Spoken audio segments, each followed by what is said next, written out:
Guys, Japan के जियोस्पैटियल information authority ने फरवरी में एक अपडेट पब्लिश किया था कि जापान के पास टोटल 14,125 आइलैंड्स है जो उनकी टेरिटरी के अंदर आते हैं और ये काफी बड़ा नंबर है। जापान ने क्लियरली ये बात कही कि ये सारे आइलैंड्स उनके हैं और जापान ने वहाँ हैवी मिलिटराइजेशन भी लगा दिया। अब सोचने वाली बात यहाँ ये है कि जापान के लास्ट सर्वे में इनके पास कितने आइलैंड्स थे और अगर ये सारे आइलैंड्स जापान के हैं तो इन पे इतनी मिलिटराइजेशन लगाने की जरूरत क्यों पड़ रही है और क्या ये सारे आर्टिफिशियली फॉर्म आइलैंड्स तो नहीं। इन सब चीजों के बारे में जानेंगे हम आज के वीडियो में, लेकिन उससे पहले अगर आप चैनल पे नए हैं तो जल्दी से चैनल को सब्सक्राइब कर लीजिए। हाल ही में जापान के जियोस्पैटियल इंफॉर्मेशन अथॉरिटी के अकॉर्डिंग जापान ने 7,200 नए आइलैंड्स डिस्कवर किए हैं जो जापानीज टेरिटरी में आते हैं। जापान के लास्ट जियोलॉजिकल सर्वे साल 1987 में हुआ था और तभी जापान के पास 6,852 आइलैंड्स थे, पर लेटेस्ट रिपोर्ट के हिसाब से अब जापान के पास टोटल 14,125 आइलैंड्स है और इन सारे आइलैंड्स पे जापान ने अपनी मिलिट्री भी भेज दी है। जापान ने ये भी क्लियर किया है कि ये सारे नेचुरली फॉर्म आइलैंड्स है, किसी भी आइलैंड को आर्टिफिशियल वे में बनाया नहीं गया है। अब देखा जाए तो इन आइलैंड पे मिलिट्री लगाना बहुत जरूरी था जापान के लिए, क्योंकि जापान की भी एक कॉमन नेबरिंग कंट्री है जिसे दूसरों की चीजें छीन के अपने नाम करना बहुत पसंद है। बिल्कुल, मैं बात कर रही हूँ चाइना की। अब ऐसा इसलिए है कि साउथ चाइना सी में कुछ आइलैंड्स है जो चाइना के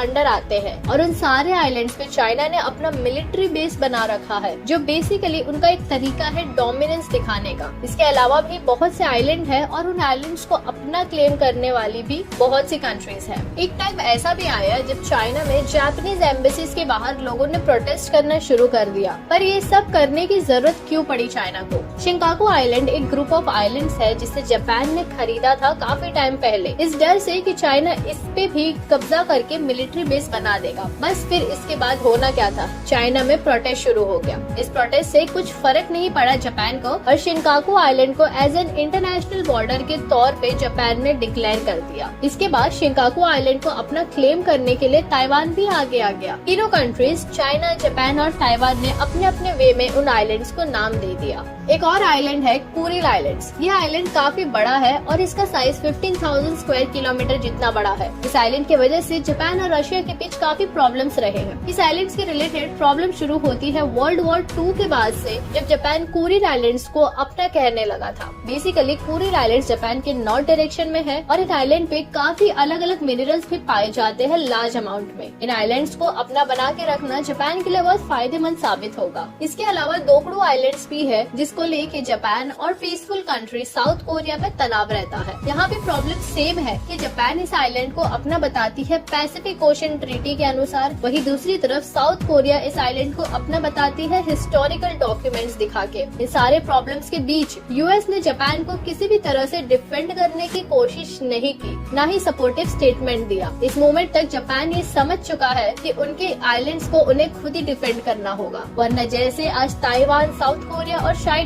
उसके आइलैंड्स को अपना कह रहे हैं, कल को और भी कंट्रीज ये करने की कोशिश कर सकती है। इसलिए जापान ने अपने सारे नए डिस्कवर किए गए आइलैंड्स पे मिलिटराइजेशन करके उनकी सुरक्षा खुद कर रहा है। वैसे ये चीज भी जापान जो कर रहा है बिल्कुल सही है कि अपनी चीजों को खुद ही प्रोटेक्ट करना पड़ता है। आज के लिए बस इतना ही। उम्मीद करती हूँ वीडियो आपको इन्फॉर्मेटिव लगी होगी। वीडियो पसंद आई हो तो इसे लाइक कर दीजिएगा, चैनल पे नए हो तो इसे सब्सक्राइब भी कर लीजिए। मिलते हैं अगले वीडियो में। Thank you for watching.